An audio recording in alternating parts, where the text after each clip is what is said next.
What's going on, everybody? Hope y'all are doing great today. So yeah, you definitely read that right. I'm selling my rental property, unfortunately. It's a lot of things that snowballed into this decision, which I'll go over with you guys real quick in a nutshell type situation. Yeah, it just makes sense for me to sell it right now, even though, I'm all about financial freedom and building wealth and holding on to these assets no matter what. But at a certain point, there's a certain tipping point, to where it just doesn't make sense. And I think I'm at that point, unfortunately. It hurts my soul to say it. Because, I look at these properties, these rental properties as retirement. When I get old, I don't want to have to rely on the government or anybody or any system or anything for my freedom, and for my monthly income for my family and I. So that's why it hurts to have to sell it. But at the end of the day, I just have to. And there's two main reasons. First, obviously the interest rates. I've had this property for over 16 months and a lot has shifted in the market, including the Fed hiking these damn rates, which have really affected a lot of people. Hasn't really affecting our flipping business or anything, but the properties that we are holding on to, it is a little tougher to make it make sense when you're refinancing out of these short-term loans, to purchase the property and rehab them and everything. So if I were to refinance, I would probably have to bring, they gave me an estimate about $11,000, $12,000, which I'm not trying to do that right now at all. I'm trying to keep that cash. Even if it means holding on to the asset, hell no. I'm not doing that shit. And the property wouldn't cash flow at that point either, because like the note was gonna be like $1,677 or something like that. And yeah, rents are on, this area is renting for like 14 or 15, so it's very negative cash flowing. Yeah, man, that really hurts to say, but so another thing, holding costs really messed me up too. So interest rates are one thing and holding costs are the other thing. And the reason that the holding costs are so high is because, I bought the property over a year ago, didn't get into it for like 10, 11 months, had to go through all the evictions and everything. And that just, every month it's accruing interest. I'll be completely transparent with you guys too. I paid 12% interest to my private lender. Some of you may say, oh, that's stupid high. I get 7, 8, 9, 10%. Yeah, it's cheaper, but it's the flexibility of the relationship that we've built with this individual. I want him to be happy too, and him to get paid, so his family can reap the benefits that my family is. I want it to be worthwhile for him to invest in me. And Derek feels the same way. That's why we don't gripe about 12%. That's nothing if you're able to purchase a property, quickly via text or email or whatever, to get that okay from a lender.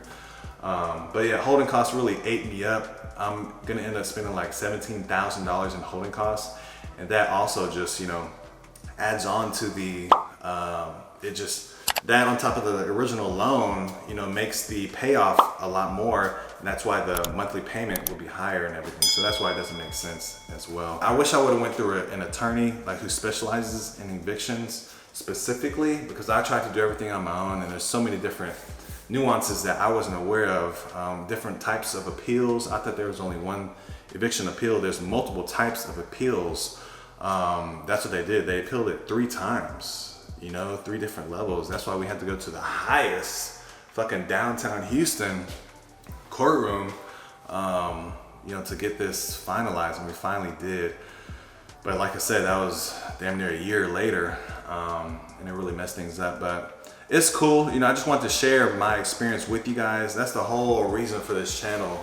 It's just to provide true, vulnerable content to you guys that you can learn from and not make the same mistakes as me. The product came out nice. I'll walk you guys around and show you. It's a beautiful house, perfect cookie cutter, like I said. I wish I could keep it, but I can't, and I'm not. And it's gonna sell. We already have 21 offers. It's been on the market 3 days. So we're just gonna sift through those offers, figure out which one makes sense, and go from there. I'll even take a lower cash offer if they can close like in a week or 2 weeks, just to get it done, so I can just move on. I'm gonna have peace of mind, so I can just get out of this situation, pay my lender off, and continue with life. But yeah, I'll walk you guys through right here. So let's go. I'll take you on the tour real quick. All right, so front door is right here. You walk in, boom, you're right into the living room. Very nice floor. I love how the flooring came out. We just did a typical gray and white theme. It was super cheap. Granite countertops throughout. I just painted these bad boys gray. Fridge will go right there. Stove needs to be moved over a little bit. Couldn't put a microwave because there's no wall behind it, so just did a vent. And they'll come with a dishwasher as well. Burglar bars are staying. Pretty sure that's interesting to you guys. But yeah, just did carpet throughout in the bedrooms. I'll always do that.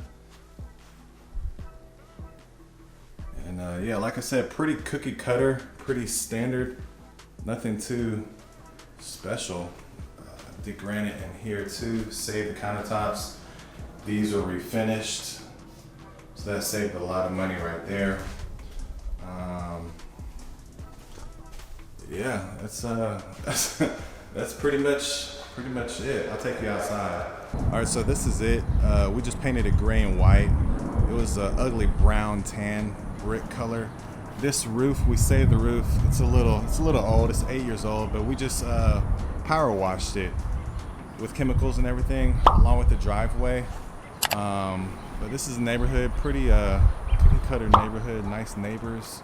Like I said, I wish I could have kept it, but I couldn't. But yeah, it's pretty solid. So yeah, that's the property, guys. Let me know what your thoughts are, regarding this whole situation, or if there's something you guys would have done differently. Let me know, because I'm trying to learn as well. I will always be a student of the game forever. A lot of people assume that I have everything figured out. That is definitely not the case, because I still fuck up at times, and actually a lot of the times. But I just learned from it. It's the best way to learn, from experience. But what's going on, everybody? So I am at a rental property of mine. You probably remember it. Yeah, the tenant just moved out yesterday, so I'm just checking it out just to see what all I'm gonna need to do, if anything, to get it back rent ready. I'll show y'all the property, but he left it in immaculate condition, and it really surprised. Well, actually not really. I could tell he was pretty clean, but just a tenant in general, they never really leave it this clean at all. But I'll show you for sure. It's only a few little knick-knack things, like the floor is coming up a little bit, and let me take it over here. This right here, don't know what the hell's going on there, and then just the gaps between the AC and everything. But overall, it's not bad at all. So I'm going to run some MLS comps and see what other properties are renting for in the area. Since it's been a year, the market has shifted, and there is somewhat more demand for rental units. So hopefully that demand has made the prices go higher in this area. I'll definitely check and see, because right now I'm getting $13.50, and we're in the hood still, honestly. I'm gonna try to see if I can get 14, maybe $14.50, just bump it up, $100 if possible. It'll definitely help out with the cash flow, obviously. Yeah, I'm gonna find that out today. So let me show y'all the property real quick. So you walk in, this front door right here, stairs to go. I'm not gonna go upstairs, it's hot up there. But the flooring is in perfect condition outside of the kitchen. Big open space. I think he had it like professionally cleaned or something. I don't know. Here's the kitchen. And like I said, you see the floor is kind of coming up a little bit right there, just loose. The guy who installed it was horrible. Honestly, he was a crackhead. Literally no lie, he was a crackhead. Master bedroom. The master bath. Yeah, they cleaned this thing good. What's going on? And then out here, I don't know if y'all can see. Oh, it's bright. Dang, I'll take